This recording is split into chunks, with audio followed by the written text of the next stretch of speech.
दुर्लभ गुरु का दर्श है, दुर्लभ गुरु का साथ, दुर्लभ उठना गुरु नजर, दुर्लभ सर पर हाथ, दुर्लभ गुरु संकेत हैं, दुर्लभ तत्पालन, दुर्लभतम गुरु चरण में है समाधि धारण। बोलिए देवाधिदेव 1000 नेमिनाथ पार्श्वनाथ भगवान की जय।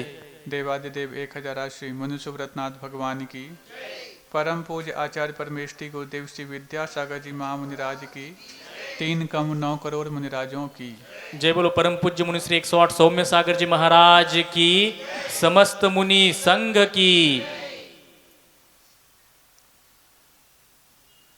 किसी को यदि खुश कराना है तो उसके पहले आपको मुस्कुराना है। यदि ये कला आप सीख लो तो फिर कितना भी दिमाग पर बोझ लेके सामने कोई बैठा हो, आपकी मुस्कान को देख कर के उसको भी खुश होना हो सकता है। लेकिन आप ही यदि बोझ लेकर के बैठ जाओ तो फिर तो ये बहुत मुश्किल है। जहाँ तक बात है उन जिनेंद्र भगवान की प्रतिमा की, जिस प्रतिमा की प्रसन्न प्रमुदित मुद्रा कई बार आपके घर से जब मंदिर पहुंचने को होते हैं, कितनी भी उथल पुथल लेके पहुंचे आप, वो प्रतिमा की बीतराग प्रसन्नता को देख करके बहुत कुछ तो आपका हल्कापन पहले ही दृष्टि में आ जाता है। अब दृष्टि मात्र रखने पर जब हल्कापन आ जाए तो यदि उनकी कृपा वृष्टि बरस जाए तो फिर तो इतना हल्का हो जाए कि मात्र सिद्ध सलाह में बैठने की मात्र बात शेष रह जाए, बाकी सब तो अपने आप हो जाए।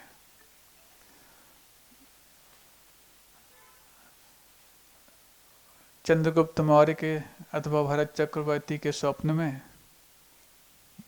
एक बात आई है कि तालाब बीच में सूखा है, आजू बाजू भरा हुआ है। होता है ना। अब वो तालाब बीच में सूखा क्यों हो जाता है? कुछ न कुछ पहाड़ बीच में होगा, तब तो बीच में सूखा है, आजू बाजू हरा भरा है। ऐसे ही कुछ यहाँ तो नहीं, लेकिन यहाँ तो श्रीफल का पहाड़ लगा है, इस कारण से आजू बाजू भरा लगा है और बीच में सूखा। सूखा तो नहीं, परसों तो ये अच्छा लग रहा था, लेकिन यदि 3 दिन तक रखा रहे तो फिर वो अच्छा नहीं। हर चीज़ की अपनी एक समय सीमा होती है, उस समय सीमा से कार्य होते हैं तब तो वो शोभा पाते हैं, और समय निकल जाए तो वही कार्य फिर अशोभनीय भी हो जाता है। और ये आपके प्रमाद का, आपकी लापरवाही का परिचय भी देता है कि हम उस कार्य को समय से नहीं कर पाए। समझदार हैं, 12 बजे तक का समय तो आपको मिल ही गया है, इसके बाद का समय फिर नहीं, आपको भी नहीं दिया जाएगा, दूसरे ये काम कर लेंगे। फिर आप मत कहना कि हम नहीं कर पाए, दूसरा कर गया। समझ रहे हैं ना सब? हाँ, जो भी इसके लिए नियुक्त हैं वो अपनी समय सीमा को पहचानें। कौन है आप लोग जानो। तो भगवान बनने की बात चल रही थी। भगवान ने सबसे पहले यही कहा कि अपनी तुम उन इच्छाओं को पहचानो जिन इच्छाओं को तुम अनावश्यक रूप से पूरा करने में लगे हुए हो। और अनावश्यक रूप से पूरा करने में जिन इच्छाओं को लगे हो, इसी कारण से तुम अपनी उन आवश्यक इच्छाओं की पूर्ति भी नहीं कर पा रहे हो, जिनकी पूर्ति करना उस स्टेप तक तो संभव है जब तक आप एक गृहस्थ की भूमिका में हो। उसके बाद तो इन आवश्यक इच्छाओं की पूर्ति भी एक बोझ लगने लग जाती है। अब ये बोझ वाली बात तो तब आए जब उसके पहले इतना बोध आए कि हम अनावश्यक इच्छाओं की पूर्ति में क्यों लगे हैं। आवश्यक इच्छाओं की पूर्ति की मना गृहस्थ जीवन में तो संभव नहीं, लेकिन वो गृहस्थ यदि अपने वानप्रस्थ को लाना चाहता है तो उसमें भी वो कमी ला सकता है। लेकिन यदि तुम अनावश्यक इच्छाओं की पूर्ति करने लग जाओ तो आवश्यक को पहचान ही नहीं पाओगे, और शायद दिन भर कुछ ऐसे अनावश्यक कार्य रहे होंगे, तब तो ये आवश्यक कार्य छूट गया। समझ रहे ना? समझदारों को इशारा पर्याप्त होता है, सारा मिलने के बाद भी समझ आए तो फिर लगता है कि फिर अनावश्यक दिया जा रहा है। दिन भर में हम कितने कार्य ऐसे करते हैं, दिन भर में, कल की बात नहीं, उसके पहले भी, उसके आज आगे वाले भी, जो अनावश्यक हैं। हम समझेंगे शायद 10-25% ऐसे कार्य होते होंगे। आज की जीवन शैली तो ऐसी हो गई है जिसमें 10-25% कार्य ही ऐसे बचे हैं जो आवश्यक हैं, बाकी तो पूरा पूरा अनावश्यक की कोटि में जा रहा है। पहले जो व्यवसाय व्यापार इत्यादि होते थे, लेन देन होते थे, उन लेन देन में परिश्रम भी बहुत होता था और मानसिक श्रम अवश्य बहुत कम होता था। अब शारीरिक परिश्रम बिल्कुल नहीं है और मानसिक परिश्रम अनावश्यक है। व्यापार के मायने भी बदल गए, सारे व्यापार इस पे हो जाते हैं, तो ऐसे में दिमाग तो खाली हो रहा है, लेकिन ये जो शरीर है बहुत भारी होता चला जा रहा है। दिमाग खाली हो जाए और शरीर भारी हो जाए तो जिस दिमाग के चलते हम भारी से भारी शरीर को उठाने लायक अपने आप को समझते थे, फिर वो उठाने लायक भी नहीं बच पाता। ऐसी ही अनावश्यक इच्छाएं हमारे लिए घर कर रखी हैं, और उनसे यदि तुम बचोगे, उनको यदि रोकोगे, तो तुम भी यथाशक्ति तप इसको तप सकते हो। तप एक ऐसा शब्द है जिसको सुनकर ही थोड़ा सा कष्ट जैसा लगता है, सुनने मात्र से, करना तो अलग विषय है, लेकिन तप जैसा आसान वस्तु दुनिया में कोई दूसरी नहीं है। महाराज, ये तो बिल्कुल विपरीत आपने बोल दिया। हम तो तपस्या को कष्ट जैसा मानते हैं और आप बोल रहे सबसे आसान है। हाँ, कष्ट तो तपस्या से विपरीत रहने में है। बताओ, इच्छाओं की पूर्ति करने में तब कष्ट ज्यादा है कि इच्छाओं को छोड़ देने में कष्ट ज्यादा है? बताओ। आप जो कष्ट मेहनत करते हो इच्छाओं की पूर्ति करने में करते हो ना, और यहां कहा जा रहा है इच्छाओं के निरोध करने का नाम तप है। तो आपको जो कुछ भी मेहनत लग रही है इच्छाओं की पूर्ति में लग रही है, मानी तपस्वी नहीं बनने में लग रही है। तुम तपस्वी बन जाओगे तो मेहनत अपने आप छूट जाएगी, लेकिन तुम तपस्वी बनने में मेहनत मानते हो, उसमें कष्ट मानते हो। महाराज, लगता तो है। अच्छा ये बताओ, 2-4 बार भोजन करने वाले जो लोग बैठे हैं यहाँ पर, 4 बार भोजन करने में मेहनत ज्यादा है कि 2 बार छोड़ देने में मेहनत कम है? मेहनत ज्यादा है, बताओ। लगता तो महाराज ऐसे ही है कि भोजन छोड़ने में मेहनत ज्यादा है, कष्ट ज्यादा है। हम कह रहे भोजन करने में कष्ट ज्यादा है। पहले तो पहुंचाना मुश्किल, पहुंच जाए तो पचाना मुश्किल, पच जाए तो फिर उसके लिए निष्कासन मुश्किल। कितनी मुश्किल आते हैं सोचो। फिर उसके बाद उसके साइड इफेक्ट आ जाएं तो उनको दूर करना मुश्किल। कष्ट किस में है, भोजन करने में कि नहीं करने में? आज तक कोई व्यक्ति भोजन करने से अथवा नहीं करने से, इन दोनों में से किसके कारण बीमार हुआ है? तो शोध तो यही बताता है, आज नहीं करने से और कम करने से बीमार नहीं हुआ, करने से और अधिक करने से बीमार अवश्य हुआ है। हमें लगता है कष्ट आप लोग सहन करते हो, और तपस्वी उनको कहते हो जो कष्टों को, कारणों को छोड़ते चले जा रहे हैं। हो रहा कि नहीं हो रहा? ऐसा हो रहा महाराज। अब जैसी पर्युषण पर्व आने वाले हैं, हाँ, आज 1 सितंबर हो गया, कब से लगना है? 19 सितंबर से लगना है। कुछ लोगों को सितंबर का महीना ऐसा लगता है भगवान, हाँ, और इस सितंबर के महीने में पर्युषण पर्व तो आते ही आते हैं। भले ही अगस्त में प्रारंभ हो जाए, सितंबर तक चलते ही चलते हैं। और सितंबर का महीना फिर अक्टूबर की याद दिलाने लग जाता है, जिसमें थोड़ी सी गर्मी बढ़ जाती है, शरद ऋतु आती है। तो वो शरद ऋतु जो है, जिसको आप आसोज, आसोज बोलते हैं, मराठी में क्या बोलते हैं, अश्विन, हाँ अश्विन। आपके यहाँ तो दिवाली भी अश्विन में ही आती ना? हाँ, कार्तिक में आती। आप 15 दिन पीछे चलता ना आप लोगों का तो। हाँ हाँ, अश्विन बदी अमावस्या, अश्विन में तो आती है, वही तो बोल रहे। वहाँ आती है बुंदेलखंड में कार्तिक बदी अमावस्या को, क्योंकि आपका कृष्ण पक्ष एमपी के कृष्ण पक्ष से अलग है। शुक्ल पक्ष तो दोनों के एक हैं, लेकिन कृष्ण पक्ष, हर व्यक्ति का कालापन जो है ना अलग अलग ही होता है। सही बोल रहे हैं? हर व्यक्ति का कालापन अलग अलग होता है। सफेदी आ जाए, भावों में उज्ज्वलता आ जाए तो सब एक हो जाएं, लेकिन जब भावों में कालापन होता है तो किसी का कालापन अलग टाइप का है, किसी का कालापन अलग टाइप का है। एमपी का कुछ अलग है और महाराष्ट्र का कुछ अलग है कि नहीं? सिद्ध हो गया कि नहीं? इसलिए कृष्ण पक्ष दोनों का अलग अलग है, और जब भाव शुक्ल हो जाते हैं तो सब एक रंग में रंग जाते हैं, वो सब भारतीय बन जाते हैं। भावों की उज्ज्वलता की बात है। और इस सितंबर के महीने में एक हिंदी दिवस भी आता है, मातृभाषा दिवस भी आता है, शिक्षक दिवस भी आता है। एक ऐसे कुछ दिवस हैं, और साथ में पर्युषण पर्व भी आते हैं, और लोग में और भी अन्य त्योहार आते हैं जिनको वो लोग भी अपने हिसाब से मनाते रहते हैं। तो इस प्रकार से ये सितंबर का महीना त्योहारों का महीना भी माना जाता है। और त्योहार भारतीय संस्कृति में तब पूरे माने जाते हैं जब कुछ या तो उत्सव मनाया जाए अथवा कुछ तपस्या की जाए। और ये भारतीय लोग बहुत समझदार हैं, अक्सर उस समय अपने व्रतों को और उपवासों को करते हैं जिसमें थोड़ी फुर्सत हो जाए, दुकानदारी से भी फुर्सत हो जाए, मौसम भी अनुकूल हो जाए। क्यों? क्योंकि सबसे ज़्यादा त्योहार और पर्व कब आते हैं? बारिश के महीने में। आते तो वो पूरे 365 दिन हैं, लेकिन मनाते कब हैं आप? बारिश के महीने में।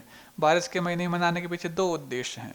एक तो उस समय भूख वैसी कम लगती है, जठराग्नि बंद हो जाती है, तो उस समय करना आसान है। दूसरा, जठराग्नि मंद नहीं हो जाती, वहाँ पर जो दुकान है उस दुकान की जठराग्नि भी मंद पड़ जाती है। महाराज, कई लोग आके बोल रहे थोड़ा सा पानी गिर जाए तो अच्छी आवक हो जाए। हाँ सही बात है, आवक हो जाएगा। अरे पानी ज़्यादा गिर जाएगा तो लोग आए कैसे पाएंगे? बीच में रास्ते खराब हो जाएंगे तो फिर? महाराज, वो रास्ते तो ठीक ठाक हो जाते हैं, आजकल सब व्यवस्थाएं हैं, लेकिन जब वो रास्ते साफ हों, सूखे हों, और यदि जिनसे हमारा वास्ता है वो नहीं आ पाते तो लगता है थोड़ी आस्था में भी कमी आने लग जाती। चिंता मत करना, प्रतिकूल परिस्थितियों में जिन्होंने अपनी आस्था बना के रखी है, ये आस्था ही आपके लिए हमेशा के लिए मुक्ति का रास्ता खोलने वाली है। और जिन्होंने अनुकूलता में अपनी आस्था बना के रखी, कोरोना काल में जिन्होंने अपनी आस्था बचा के रखी थी, बताओ वो आज अच्छे बच्चों की बहुत काम आती है। नहीं तो उस समय तो लोग त्राही त्राही कर रहे थे, लोगों के लिए अपना जीवन बचाना मुश्किल था, धर्म तो बहुत दूर की बात है। लेकिन जिन्होंने धर्म को सर्वोपरि रखा, जीवन को उसके सहयोग के रूप में माना, वो आज अपने धर्म को भी बचा पाए और जीवन को भी बचा पाए।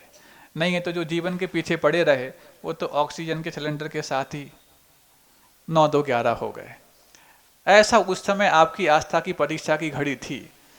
ऐसे ही बीच बीच में उतार चढ़ाव आते रहते हैं। अरे ये उतार चढ़ाव ना आए तुम्हें तो तुम संसार में बस जाओ, संसार में बसने का मन ना करे, इसीलिए उतार चढ़ाव आना आवश्यक है। सारी अनुकूलता बन जाए तो बताओ किसको आवश्यकता पड़ेगी धर्म ध्यान करने की? थोड़ी कठिनाइयां आती हैं तभी तो लगता है संसार नश्वर है, क्षण भंगुर है, मैं इन सब के लिए इतना सब कुछ किए जा रहा हूँ, बदले में क्या होता है? और जो ये सोचे खूब हमने भक्ति की, खूब सब कुछ किया, उसके बावजूद ये दुकान थोड़ी सी अभी मंदी चल रही है, हाँ बहुत आवश्यक थी ये। भक्ति करने के बाद यदि तुम्हें वैराग और आ रहा है तो तुम सही धर्म ध्यान करने वाले बन रहे हो। क्यों? भक्ति करते पैसा खूब बढ़ता तो फिर क्या होता? तुम्हें हाँ भक्ति कर ली, अब पैसा आ गया, अब इसके लिए कहाँ लगाओ? विषयों में लगाओ। तो विषयों से बचाने के लिए ये बीच बीच में आपके लिए थोड़े से जर्क लगना भी आवश्यक है, तब जाकर के वो पाचन ठीक से होता है। भोजन करके बैठ गए और सोफे पे बैठ गए, हिले भी नहीं तो वो जम जाएगा अंदर। थोड़ा यदि दचके लगेंगे ना, खड्डे आएंगे, ऊपर नीचे होगा तो अच्छी डकार से सब ठीक ठाक हो जाएगा। ऐसे ही ये बीच बीच में जर्क लगना भी आवश्यक होता है। हाँ, ज़्यादा जर्क लग जाए तो फिर हड्डी पसली भी एक होने लग जाती है, अच्छे नहीं लगने चाहिए। वैसे लगेंगे भी नहीं, इतनी भक्ति आप लोगों ने की है, ये सब कुछ संभव है ही नहीं है। लेकिन बीच में इस प्रकार के उतार चढ़ाव आना आवश्यक भी है, ताकि आप सही धर्म ध्यान का स्वरूप समझ पाओ। तो अब इच्छाओं के निरोध का नाम तप है। कल अपन कुछ तपस्याओं के बारे में समझे थे। तप तो 12 ही बताए गए हैं, 6 बाहर के हैं और 6 भीतर के हैं। बाहर के कौन से महाराज? जो बाहर गांव जाने पर किए जाते वो नहीं, जिसको दुनिया में आम लोग भी करते रहते हैं, बाह्य मत वाले भी करते रहते हैं और जैन मत वाले भी करते रहते हैं, जो बाहर से देखने को भी उपलब्ध हो जाते हैं। लेकिन जो बाहर से देखने को उपलब्ध नहीं होते, ऐसे वो अंतरंग तप माने जाते हैं, वो भी 6 ही हैं। तो बाहर के 6 तप कौन कौन से हैं? अनशन, अनशन समझते हो? अनशन तो सब जानते हैं। आमरण अनशन पे बैठ जाते हैं, लेकिन आमरण अनशन पे बैठने वाले भूखे रहना तो जानते हैं, लेकिन उस तप के माध्यम से कर्म निजरा करना नहीं जान पाते। क्यों? तप तो वो होता है किसी के प्रति कषाय ना हो, लेकिन हम अपने अंदर कुछ अभाव पैदा करके अपनी कषायों का परिचय प्राप्त कर पाए। वस्तुतः आप ये बताओ, आपके भूखे रहने से कौन सा भला होने वाला दुनिया का? आप एकासन कर लो, उपवास कर लो, बेला तेला चौला छैला पूरे 10 उपवास कर लो, तो क्या फर्क पड़ने वाला? इतने बड़े भारत में इतना अनाज है, तुम नहीं भी खाओगे तो कोई अंतर नहीं पड़ने वाला, तुम पूरा खा भी जाओगे तो कोई अंतर नहीं पड़ने वाला। लेकिन आपको क्या अंतर पड़ता है, ये आंकने के लिए आपने वो किया है। जब थोड़ा कम जाता है अंदर तो समता की परीक्षा होती है।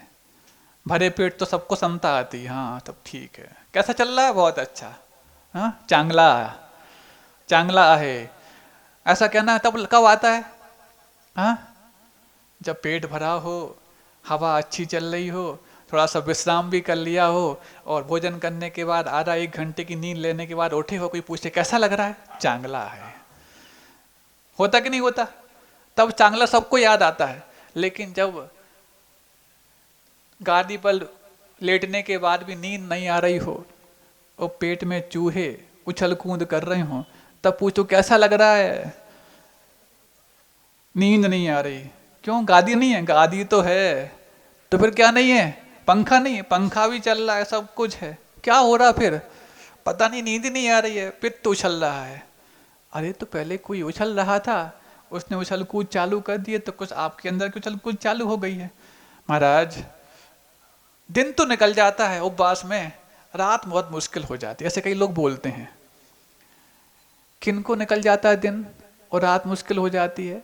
जो दिन में शांति से ना बैठ करके उछल कूद करते रहते हैं, तो रात में फिर उनका पित्त उछलने लग जाता है।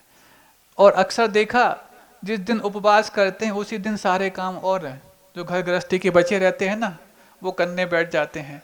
पुराना अनाज वगैरह साफ करना हो वो कर ले, कपड़े धोने हो तो वो कर लिए, यहाँ बाकी बातें करनी हो तो। और जिसके भी पहले पुराने व्हाट्सएप चेक नहीं कर पाए हैं, आज उपवास है, आज शांति है, भोजन न करना है न बनाना है, करने लग जाओ, हो गया उपवास। आपको धर्म ध्यान में मन लगाना था, आप दिन भर आर्त और औध ध्यान में मन लगाते रहे, भूखे तो रहे, लेकिन अनशन तप नहीं हो पाया। अनशन तो तब सही माना जाता है जब अनेशन भी हो। ऐशना का मतलब इच्छा होती है। जब आप अनिच्छित हो जाएं, तब जाकर के वो अनशन का वाकई में फल निकलता है। लेकिन तमाम इच्छाएं आ जाएं, सोच लेते हैं अष्टमी आने वाली है, उपवास भी कर लेंगे, थोड़े यहाँ वहाँ के काम भी निपटा लेंगे। वैसे कहाँ मिलता है, दिन भर वही, ये लोग बोलते किचन में लगे रहते हैं, इन लोग के आने की प्रतीक्षा करते रहते हैं, ये लोग कहते हैं हम अपने व्यापार में लगे रहते हैं। अब उपवास के दिन मान लो व्यापार से तो छुट्टी ले ली, लेकिन बड़ा व्यापार और शुरू कर दिया। हाथ पे चलाने वाला भले ही बंद कर दिया हो, लेकिन दिमाग चलाने वाला ज़्यादा चालू कर दिया। अरे जिस दिन आपके मन को भी, तन को भी और चेतन को भी विराम मिले, उसी का नाम अनशन है। और तीनों काम कर रहे हैं वो तो लंघन है। लंघन समझते हो? भूखे रहना, लंगर नहीं, लंगर में तो भूख मिटाई जाती है। लंघन, लंघन का मतलब भूखे रहना। हाँ, ये काय का उल्लंघन है? ये आपके अनशन तप का उल्लंघन है, उसको लंघन बोलते हैं। तो ये यदि आपका चल रहा है तो ये अनशन तप नहीं माना जाएगा।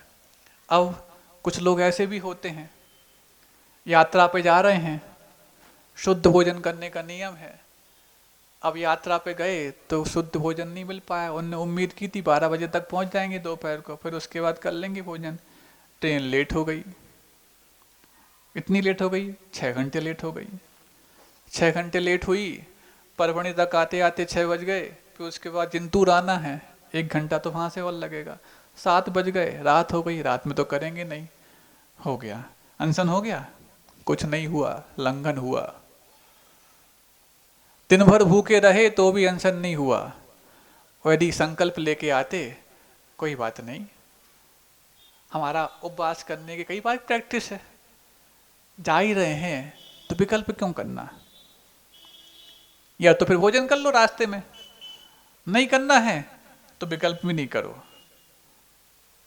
अब हम अच्छे से कल जाकर करेंगे तो आपकी यात्रा भी हो जाती, विकल्प भी नहीं होता, और शांति से आप आकर के अपना व्यवस्थित कर लेते। ये नहीं किया तो क्या हुआ? वो अनशन नहीं हुआ। यदि इसका नाम अनशन हो तो सारे कैदी अनशन करने वाले बन जाएं। उनको भी कई बार नहीं मिलता, दिन में 2 ही बार मिलता, सुनते हैं। पहले तो 1 बार मिलता था, अब 2 बार मिलने लग गए। हीन शैनन वाले कैदी हैं, है ना? आप लोग भी तो हीन शैनन वाले कैदी हो, संसार की कैद में पड़े हो और पंचम काल में पैदा हुए हो। पंचम काल में पैदा हुए तो शैननहीन है और संसार की कैद में हो, इसलिए तुम कैदी हो कि नहीं? हाँ, हम आप ही कैदी की बात कर रहे हैं, जेल के कैदी की बात नहीं कर रहे हैं। अब यदि इसका नाम यदि अनशन है तो जेल के कैदी भी अनशन कर लेते हैं। 2 ही बार मिलेगा, 2 से ज्यादा नहीं मिलेगा। उसमें भी रोटियां मोटी मोटी मिलेंगी, हाँ, कच्ची भी मिलेंगी। हाँ, कुछ लोग की हंसी आने लगेगी, महाराज ढोंडा की बात तो नहीं कहने वाले। कच्ची भी मिलेंगी, मिलती हैं। लेकिन एक चीज तो वहां पर अवश्य है, कच्ची भली वो लोग रोटी खाते हों, मोटी मोटी खाते हों, लेकिन वहाँ अनाज जो पीसा जाता है बारीक नहीं, मोटा रहता है, इसलिए शायद पच जाता होगा। और तुम लोग जो हो इतना बारीक करके खाते हो कि घुटने की बीमारी के लिए सबसे पहले आमंत्रण देते हो। यदि तुम लोगों के लिए अपने घुटनों की बीमारी से बचना है तो सबसे पहले मोटा अनाज खाना प्रारंभ करो, बिल्कुल बारीक, इतना बारीक कि मैदा भी उसके आगे फीकी है। घुटने की बीमारी हो गई तो घुटने टेक नहीं पाओगे, और घुटने टेक नहीं पाओगे तो विनय नहीं कर पाओगे, और विनय नहीं कर पाओगे तो फिर भगवान कैसे बन पाओगे? समझ रहे हो? आपका वो अनाज का पीसना आपके भगवान बनने के मार्ग में बाधक भी बन सकता है, और सही तरीके से करोगे तो तुम साधक भी बन सकते हो। क्या करना है आप समझ लो। एक बार पहले इस बारे में हमने पूरे प्रवचन दिया था, क्योंकि ये 2023 का वर्ष आपके मोदी जी ने मोटा अनाज वर्ष घोषित किया है, बाजरा वर्ष, मिलेट ईयर घोषित किया है। तो ऐसे मोटे अनाज का मतलब जो जिसका आटा मोटा पीसा जा सकता है, लेकिन यहाँ पर तो मोटे अनाज को भी बारीक मैदा बना करके पीस के खाने वाले हैं। इसीलिए तो बुढ़ापे में कमर भी ऐसे ऐसे चलने लग जाएगी और घुटने भी जवाब देने लग जाएंगे। अभी भी संभल जाओ, कोई बड़ी बात नहीं। बरसों पुरानी आपके अंदर जमी हुई चिकनाई जो है ना पतले अनाज की, ठीक ठाक हो सकती है यदि आप मोटा अनाज खाना प्रारंभ कर दोगे तो। नहीं है तो फिर कुछ दिक्कत नहीं, डॉक्टर के लिए तो दोगे, लेकिन जो काम डॉक्टर के लिए करना पड़ता है वो आप स्वयं कर लो ना, नहीं जाना पड़ेगा। फिर क्या करेगा? कटोरी निकाल के अलग रख देगा। कटोरी मतलब बाटी, बाटी बोलते ना कटोरी को। घुटने में भी कटोरी होती है, बदलवा दो, ये बाटी बदलवाओ। क्यों? तुमने पतले अनाज की बाटी खाई थी पहले, तभी बाटी बदलवाओ। सबको समझना ये वाली बात, चाहे पुरुष बैठे हों चाहे महिलाएं बैठी हों, सबको अपने घर में संकल्प कर लेना है कि अब मोटा अनाज ही हम खाएंगे। जिसको आप क्या दलिया बोलते हो ना, उतना मोटा होना चाहिए कम से कम आपका आटा। फिर दलिया कितना मोटा होगा भगवान जाने। लेकिन आप लोग का तो उल्टा ही है। कोई बात नहीं, दो प्रकार के दिमाग होते हैं ना, आप लोग बोलते हैं, एक तो यहाँ होता है और एक घुटने में होता है। हैं? आप लोग बोलते हैं, हम तो नहीं मानते। अब यदि ये दिमाग जाम करना हो गया, यदि ये दिमाग जाम हो गया तब तो बात समझ में नहीं आ रही, तो फिर छोटा दिमाग भी जाम होगा बुढ़ापे में जा करके, तब बात समझ में आएगी। बड़े से समझ लो, नहीं तो छोटे से समझना पड़ेगा। सुन रहे हो? मोटा अनाज, ये भी प्रवचन का विषय बन रहा है, मतलब बहुत बड़ी बात है। और प्रवचन का इसलिए बन रहा है क्योंकि प्रधानमंत्री ने भी इस समस्या को समझ लिया और पूरे वर्ष को ही मोटा अनाज वर्ष घोषित कर दिया, ताकि एक वर्ष में कम से कम आपको बुद्धि आ तो जाए। क्योंकि एक दिन की बात रखते तो जैसे वो आते ना, एक एक दिवस आते हैं, शिक्षक दिवस है, बाल दिवस है, ये दिवस है, वो दिवस है, एक दिन मनाया और फ्री हो जाते हैं। इसलिए पूरा वर्ष रखा ताकि आपको 365 दिन में कभी तो बुद्धि आ जाए, ताकि आगे आप उसको हमेशा के लिए करने लग जाओ। समझ रहे हो? तो क्या करोगे? मैदा, मैदा का मतलब है मैं का जहां दान हो जाए उसका नाम मैदा। अब जल्दी जल्दी आने वाले हैं, नहीं तो पहले इतनी मेहनत करने वाले यदि वो भी अस्वस्थ हो रहे हैं तो कहीं ना कहीं खान पान की गड़बड़ी है। युवा अवस्था में भी दर्द पैदा हो गए, युवा लोग भी पेन किलर खाने लग गए। क्यों हो रहा है सब कुछ? अरे युवाओं में तो बिल्कुल खून खौलता है, जहां जमीन में पैर मारे तो पानी फूट जाता है। अब वो जाकर के वो बोतल से पानी पीने वाले होकर तो कहाँ जमीन में पैर मारेंगे, पानी फूटने का इंतजार करेंगे। हाँ, ऐसा ही हो गया।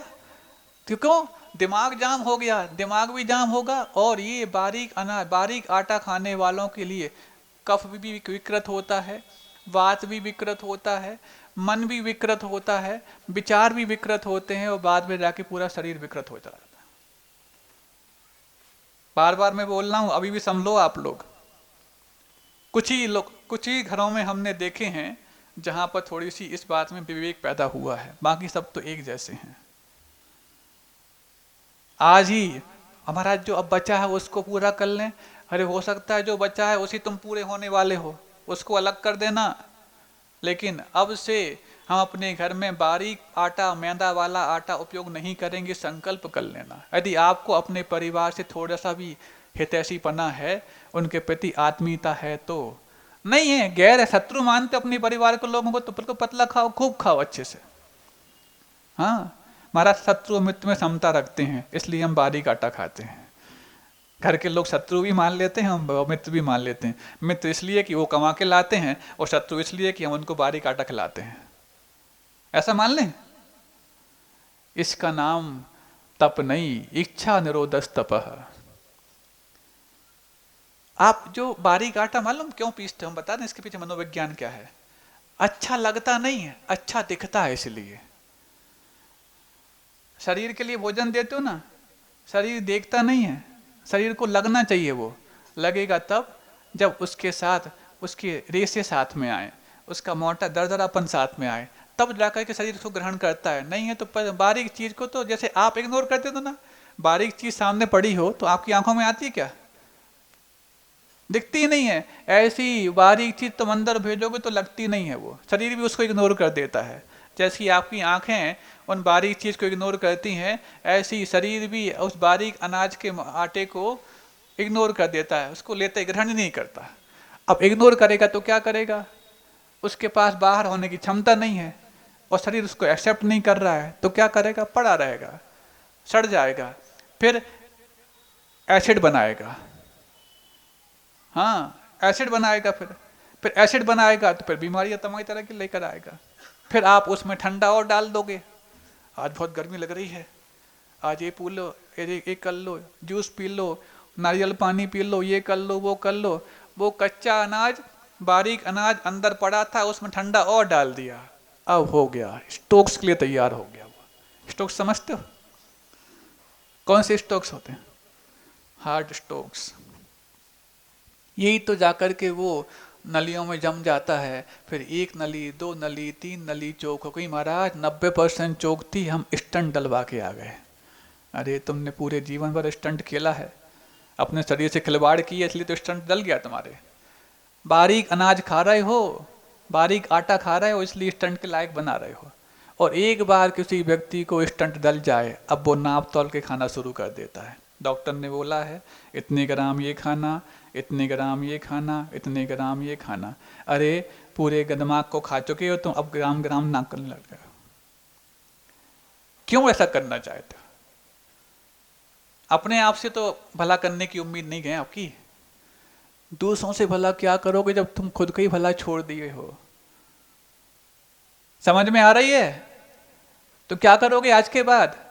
हमने एक दिन बताया था, एक बारीक अनाज की रोटी का गिलास लो और एक मोटे अनाज की रोटी का गिलास लो, दोनों को रखो एक किसी पात्र में और दोनों पे पानी डालो और 5 मिनट बाद देखो जब वो फूलेगी तो कैसी होगी। बारीक आटा हाथ डालोगे चिपक कर के आ जाएगा पूरा, और मोटे आटे के अनाज के गिलास पर हाथ डालोगे तो पूरा साफ सुथरा आएगा। इसका मतलब है तुरंत वो पचने लायक हो जाता है मोटा अनाज, और ये आप हाथ डालो चिपक करके आएगा आपके हाथ में। जब आपके हाथ में चिपक रहा है तो आंत में चिपकेगा, आंत में चिपकेगा तो फिर तमाम तरह के रोग, गांठें बनेंगी फिर। हाँ, मन में गांठ अलग बन रही है और हमने ये अंदर डाला तो वो गांठ बन जाती है। कभी आपने देखा ना, आप क्या बोलते हैं, सत्तू बनाते, सत्तू बारीक आटे का सत्तू, उसमें पानी डालो तो ऐसे करोगे तो गिटली बन जाती है उसमें, और यदि मोटे आटे का है तो पूरा पूरा एकदम घुल जाता है। इससे समझ जाओ कि अंदर क्या होता है। यहाँ तो आपको दिख भी रहा है और आपके हाथ भी चल रहे हैं, वहाँ तो सिर्फ आँच चलती है धीरे धीरे ऐसे करके, जितना आ गया तो आ गया, नहीं है तो गांठ बन जाएगी। गांठ बन जाएगी तो फिर जाओ अपोलो। अपोलो कहाँ है महाराज? अपोलो यान गया था नासा पे, वो नहीं, मुंबई के अपोलो की बात कर रहे हैं हम। काय के लिए फेमस है? ये सब हम अपने घर में तैयार करते जा रहे हैं और फिर जाकर के अब यहाँ लापरवाही की, यहाँ इच्छा का निरोध नहीं कर पाए, फिर डॉक्टर आपकी इच्छाओं का निरोध कराएगा, जिसको तपस्या बोलेंगे। बताओ, फिर डॉक्टर की पूरी मानते?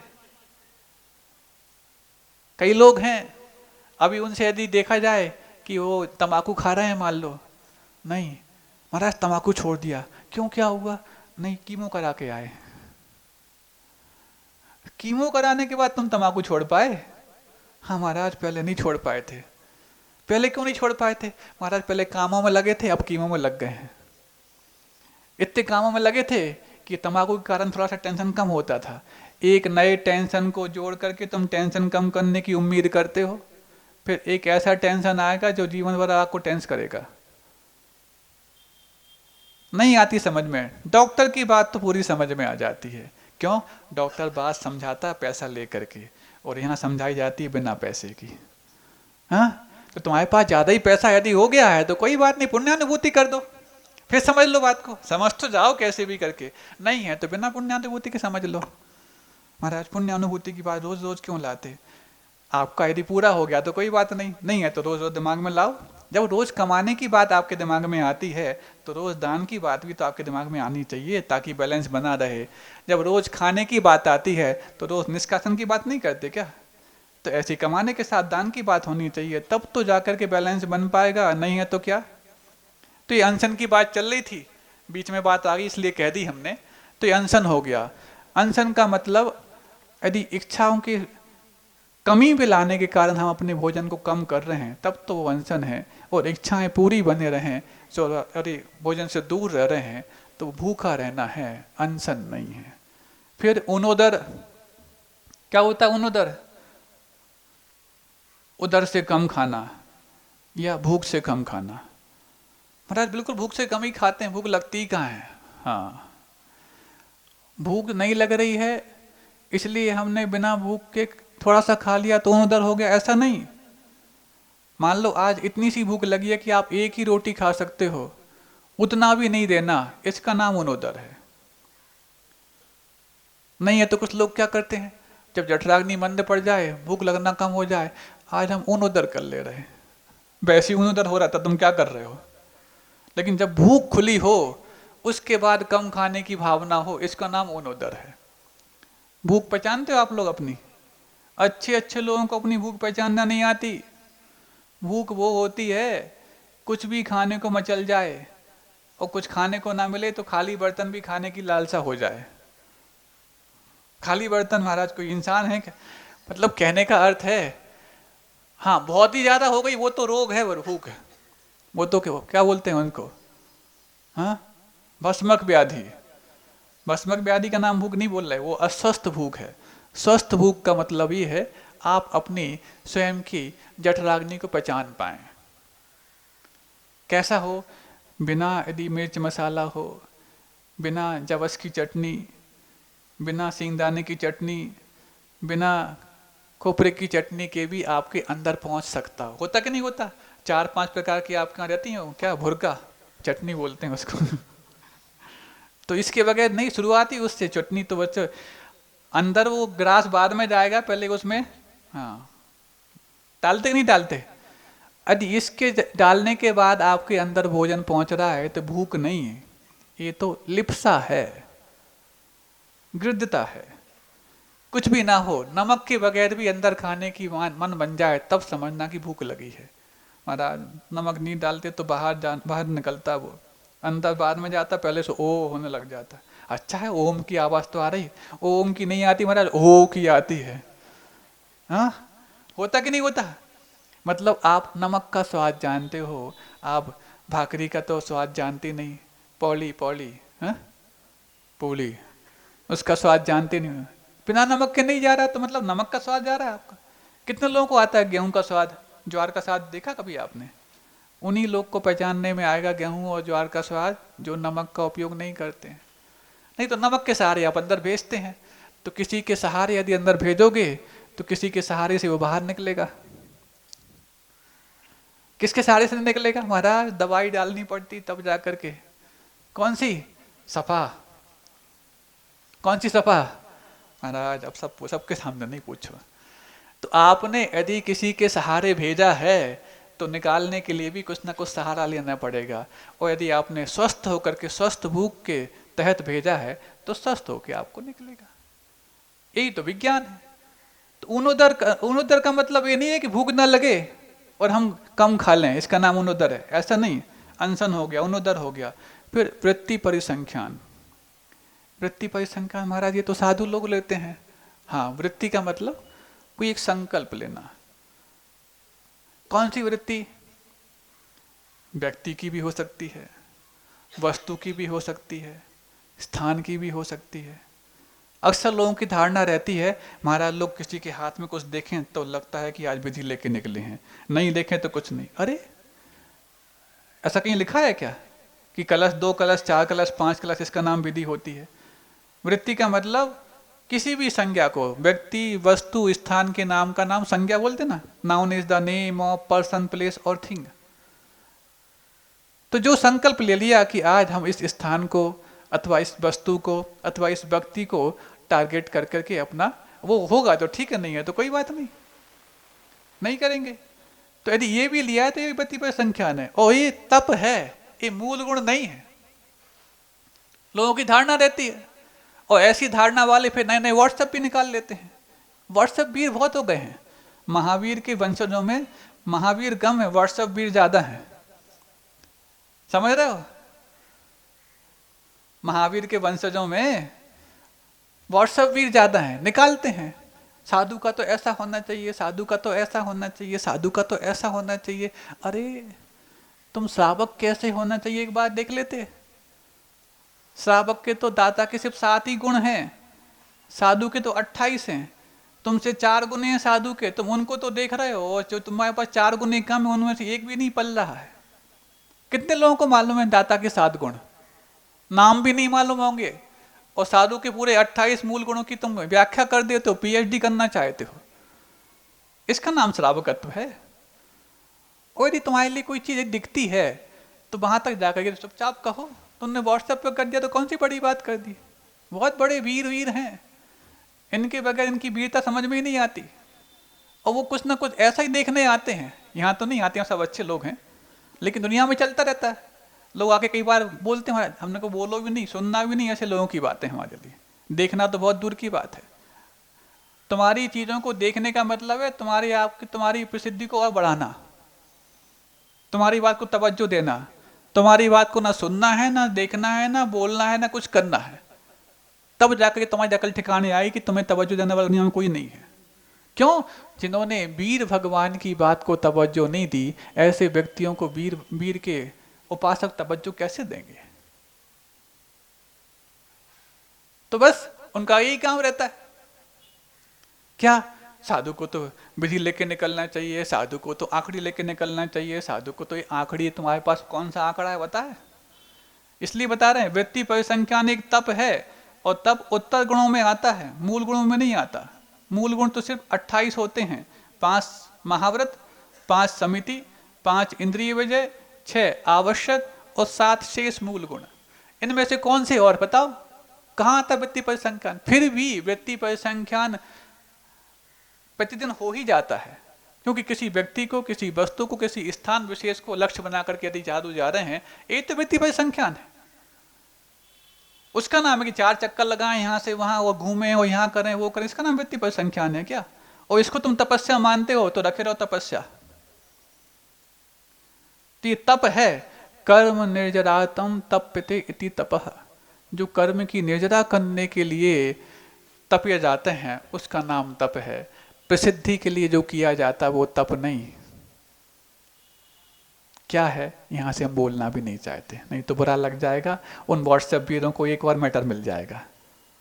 हाँ, हम उन लोग के लिए कोई मैटर भी देना नहीं चाहते, और ना उनका मैटर हम पढ़ना चाहते हैं।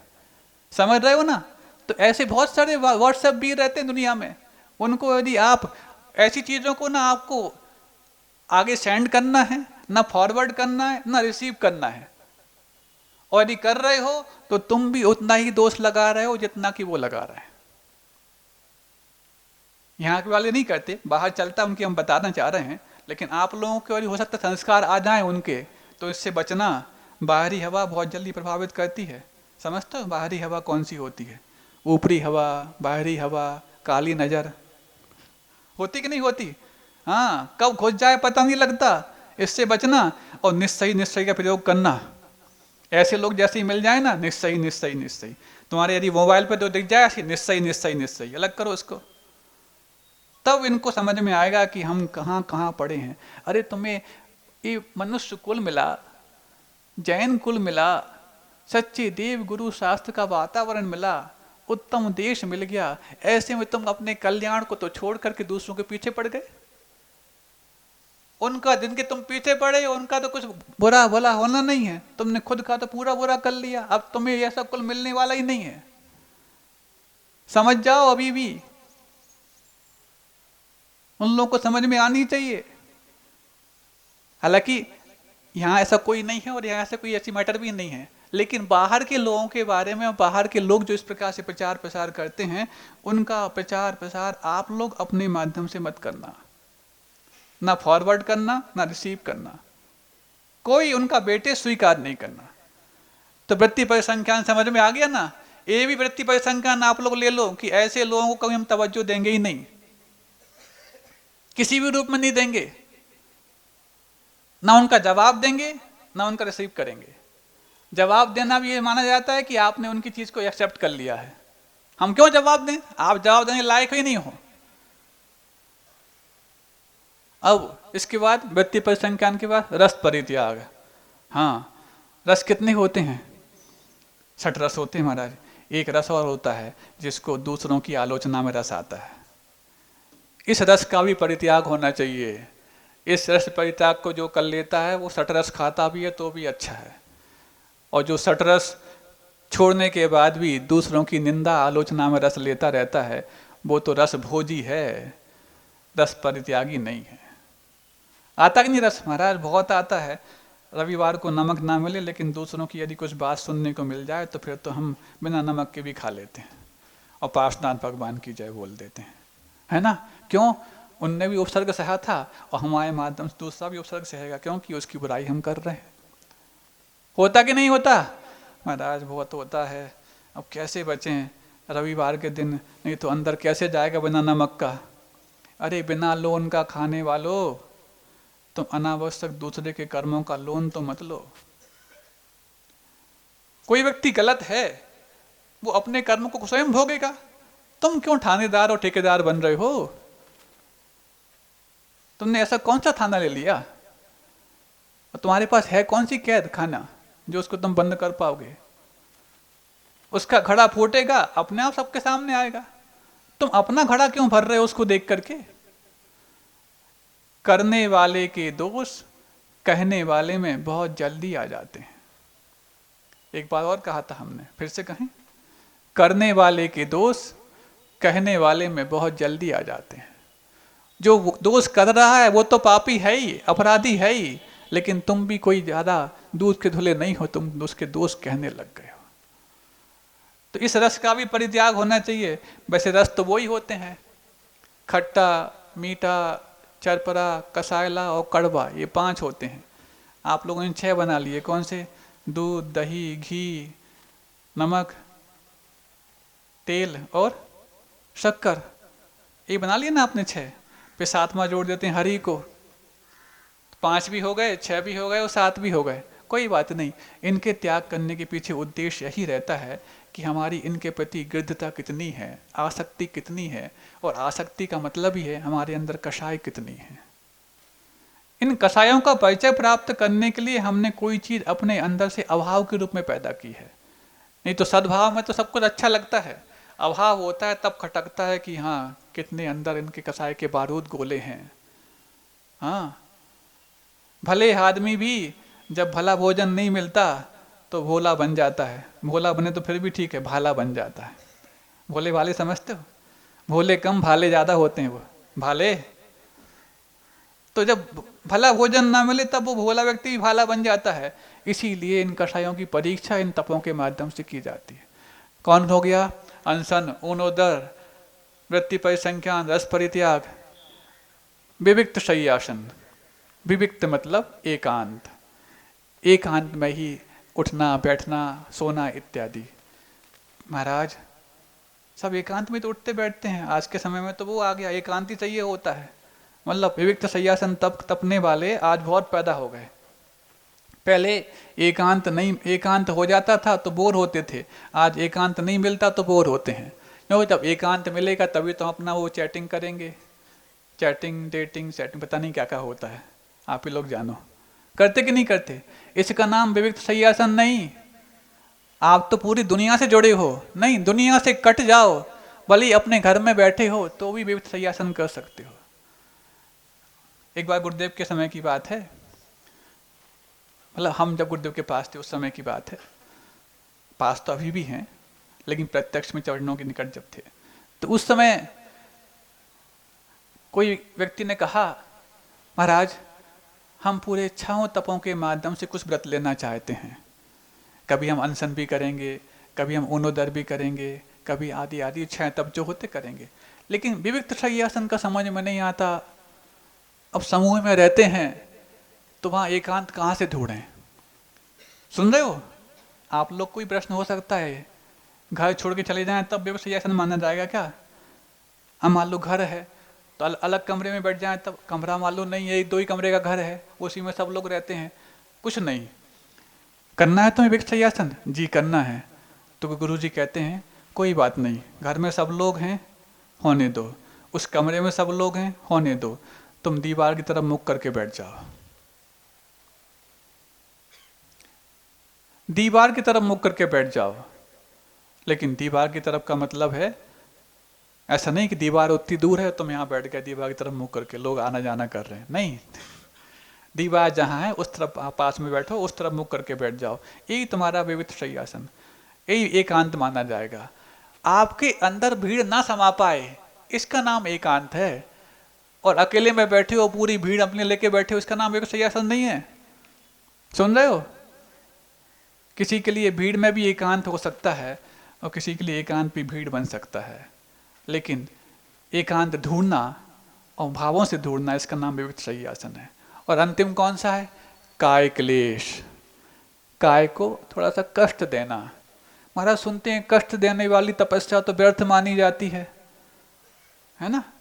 जो तपस्या आपको कष्ट दे वो तो व्यर्थ मानी जाती है, और यहाँ पर तो काय क्लेश को तप माना गया है। हाँ, वो हम बुद्धिपूर्वक स्वीकार किए हैं, इस शरीर की सामर्थ्य को पहचानने के लिए स्वीकार किए हैं।